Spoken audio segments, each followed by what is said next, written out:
সারজিৎ আলম। ও আমার বলছে ডক্টর ইউনূসের কাছে এটা কিছু করাবে, কি ওদের একটা ফান্ড আছে, এইসবও কথা বলছে এবং বলছে আমার দেশে টিউনো সাহেবের সাথে যোগাযোগ করাই দিবে। আমি টিউনোর সাথে অনেকবার গেছি। আমার পোস্টার টিউনের নাম্বার নেন, সার্চ দেন, নাম্বার পাবেন, যোগাযোগ করেন, সত্য না মিথ্যা, তাহলে সব বুঝতে পারবেন। আমার এই গাড়িটা বানিয়ে দিয়েছিল পাপিয়া ম্যাডাম। আমি বাচ্চারা কোলে করে ঘুরতাম। এই যে বিএমপির নেত্রী পাপিয়া ম্যাডাম, 28টা পিটিশন দিয়েছিলাম স্যার। পিটিশনের কপি আমার কাছে এখনো আছে স্যার।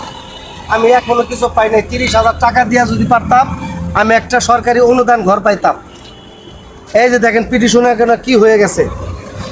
এই আমার বাচ্চার ছবি দিয়ে পিটিশন দিছিলাম স্যার, ময়লা হয়ে গেছে, নষ্ট হয়ে গেছে। বাচ্চাটা না পঞ্চগড় গেছিলাম সাহায্য তুলতে আমার এলাকা দিয়ে, ওই দিক দিয়ে ঘুরতে ঘুরতে সারজিৎ আলম আমারে বললো, কয় আপনি আমাকে সাথে যোগাযোগ রাখেন, আপনার জন্য কিছু করতে পারে কিনা। সে একটা নাম্বার দিছিল, নাম্বারটা আমার সারজিৎ আলম। ও আমার বলছে ডক্টর ইউনূসের কাছে এটা কিছু করাবে, কি ওদের একটা ফান্ড আছে, এইসবও কথা বলছে এবং বলছে আমার দেশে টিউনো সাহেবের সাথে যোগাযোগ করাই দিবে। আমি টিউনোর সাথে অনেকবার গেছি। আমার পোস্টার টিউনের নাম্বার নেন, সার্চ দেন, নাম্বার পাবেন, যোগাযোগ করেন, সত্য না মিথ্যা, তাহলে সব বুঝতে পারবে। এবার 2বার করে টিউনো স্যারের কাছে চলে যায়।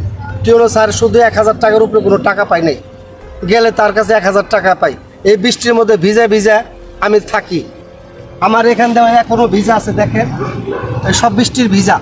তারপরেও আমার মতো গরিব মানুষ একটা ঘর পায় নাই। আমি ওই যে বললাম না পিটিশন, দেখেন ঘরের, আমি অনেক কিছু করছিলাম। আমি আশা পাই, মানে আশা দিয়ে বাস্তবতা কেউ কিছু করেন না।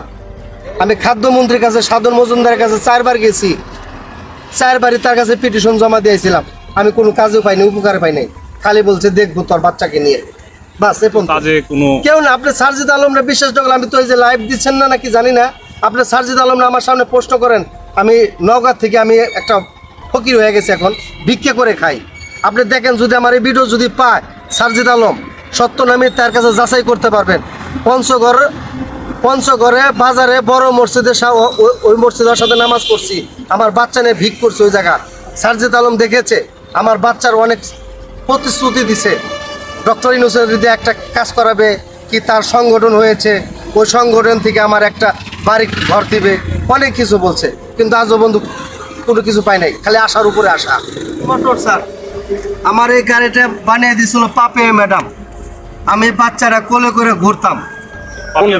এই যে বিএমপির নেত্রী পাপিয়া ম্যাডাম, আপনার এই 2 আসনের, আপনার চাঁপাইনবাবগঞ্জের। আচ্ছা, আমি তার চোখে পড়ার পরে আমার 27,000 টাকা দিয়ে গাড়ি কিনে দেন। দেওয়ার পরে তারপরে আমি বাচ্চাটা নিয়ে এভাবে চলি। এই যে মামলার কপি স্যার।